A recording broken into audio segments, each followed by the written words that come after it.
অত্যন্ত মনোরম পরিবেশের মধ্যে দিয়ে বৃহস্পতিবার দুপুরে মীর আলীপুর দারুল উলুম মাদ্রাসা হাফেজ ছাত্রদের পাগড়ি প্রদান অনুষ্ঠান অনুষ্ঠিত হয়।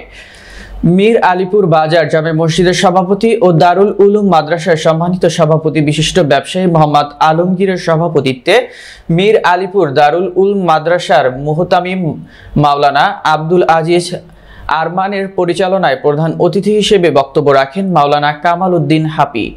বিশেষ অতিথি হিসেবে বক্তব্য রাখেন শানে সাহাবা জাতীয় খতিব ফাউন্ডেশন নোয়াখালী জেলা শাখার সেক্রেটারি মাওলানা আশরাফ উদ্দিন হাফি, মীর আলীপুর দারুল উলুম মাদ্রাসার সিনিয়র সহসভাপতি শাহাবুদ্দিন, মাদ্রাসার সহসভাপতি প্যানেল চেয়ারম্যান 2 আব্দুল বাতেন, মীর ওয়ারিশপুর ইউনিয়নে পরিষদের panel chairman Forez Ahmed, Mir Warishpur union বিএনপির সাংগঠনিক সম্পাদক ওমর ফারুক, ইউনিয়ন জামায়াতে ইসলামী আমির মোহাম্মদ সাইফুল ইসলাম শামীম, মাদ্রাসার কোষাধ্যক্ষ অলি উদ্দিন হারুন সহ অনেকেই।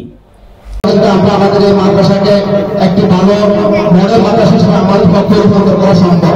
যদি আমরা সবাই একমত থাকি, আমরা শুধু একজনের ওটার থেকে তাকিয়ে না থেকে আমরা দশজনের সহযোগিতা করে ছোট ছোট বাচ্চারা সামনের থেকে আরো সুন্দরভাবে কোরআন হাফেজ হয়ে এই মাদ্রাসা থেকে বাইরে যেতে পারবে, সেই লক্ষ্যে আমরা সবাই কাজ করবো। যারা আমরা আগামীতে আসি, আমরা সকলের প্রতিষ্ঠানের প্রতি খোঁজখবর রাখবো, বাচ্চাদের প্রতি খোঁজখবর রাখবো এবং হুজুরদের থেকে আমরা পরামর্শ নিব কিভাবে আমরা প্রতিষ্ঠানটা সুন্দরভাবে পরিচালনা করতে পারি। আমরা এলাকার বিষয়গুলো দেখতে হবে, যে মসজিদ, মাদ্রাসা, মসজিদ এগুলো আল্লাহ দরবারে কিন্তু বলতে হবে, এগুলোর জন্য আমরা থাকতে হবে, সময় দিতে হবে। আমরা যারা আছি বাকি মেসেজ দেখবেন, শুনাবেন, আশা করি সামনে এগুলো নিয়ে আমরা কাজ করব। আমি আশা করবো এলাকায় সবাই কাছে যে এই মাদ্রাসাটার প্রতি যেন সবাই একটু নজর রাখে। আমাদের বর্তমান যে ছাত্ররা পড়তেছে তাদের অনেক কষ্ট হচ্ছে, যে একটা রুমের ভিতরে তারা পড়তেছে, অথচ এটা আসলে তাদের জন্য খুব কষ্ট হচ্ছে। তো আমি সকলের কাছে দোয়া চাই যেন আমাদের অতি তাড়াতাড়ি যেন একটা ভবন হয়ে যায়। আসলে আমরা যদি আল্লাহ তাআলার কাছে অভাব নেই, আমরা যদি সকলে যদি দোয়া করি একটা ভবন ইনশাআল্লাহ হয়ে যাবে। সকলে দোয়া করবেন এবং চেষ্টা করবেন এবং আমরা সবসময় খেয়াল রাখতেছেন, ভবিষ্যতে রাখবেন যেন আমাদের একটা ভবন হয়ে যায়। এখানে খোলা জায়গাতে আমাদের 4টা ক্লাস হয়, অথচ দরকার ছিল এক একটা ক্লাসের এক একটা রুম। আমাদের ভবনের অভাবের কারণে, জায়গার অভাবের কারণে আমাদের খুব কষ্ট হচ্ছে। আমরা আমাদের নিজের কাজ মনে করে এই মাদ্রাসার জন্য আগে আসতে হবে। মাদ্রাসা যদি একটা ভবন তৈরি হয় আর এই ভবনের মধ্যে যত ছাত্র, যত হাফেজে কোরআন হবে, এই হাফেজে কোরআন এরা শিক্ষা লাভ করি অন্য প্রতিষ্ঠানে যায়, আবার ছাত্রদেরকে হাফেজ বানাবে। এই প্রতিষ্ঠানের অতীব প্রয়োজনীয় ভবন একদিন প্রতিষ্ঠিত হবে, ইনশাআল্লাহ প্রতিষ্ঠিত হবে, ইনশাআল্লাহ প্রতিষ্ঠিত হবে। আমি আপনার চেষ্টা করব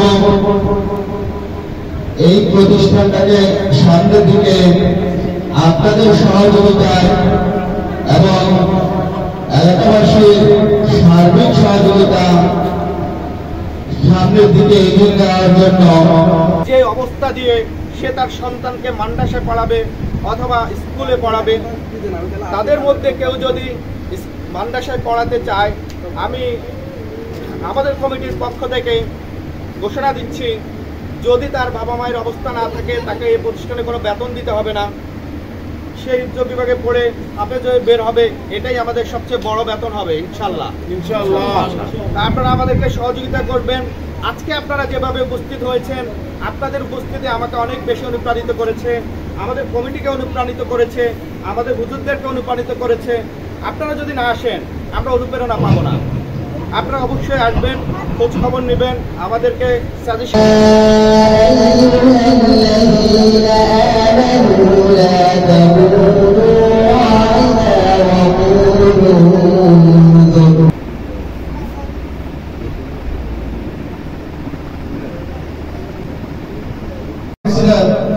বাবা মারা গেছে, বাবা এখানে সাক্ষী আলমগীর বেদি দিদার বাঁচন ভাই আল্লাহ ছাত্র বেশি থেকে বেশি ছাত্র আল্লাহ ছাত্র সামনের দিকে আল্লাহ বেশি থেকে বেশি ছাত্র বাড়া এই মসজিদ সামনে আল্লাহ এলাকাবাসী যারা আছে আল্লাহ প্রত্যেককে আল্লাহ প্রতিষ্ঠানের প্রতি খেয়াল রাখা তৌফিক দান করুন আমিন আসলে কারণ যারা আছে আল্লাহ মেহেরবানি করে সকল আল্লাহ দিনে দায়ী হওয়ার তৌফিক দান করেন এই ভবনের ব্যবস্থা আপনার গাইবান্ধা থেকে ব্যবস্থা পূরণ করে দেন আল্লাহ প্রত্যেক শিক্ষকের বাড়ির হাজত পূরণ করে দেন আল্লাহ কত রাখছে মসজিদ কাজ করা হয়েছে মসজিদটা আপনি কবুল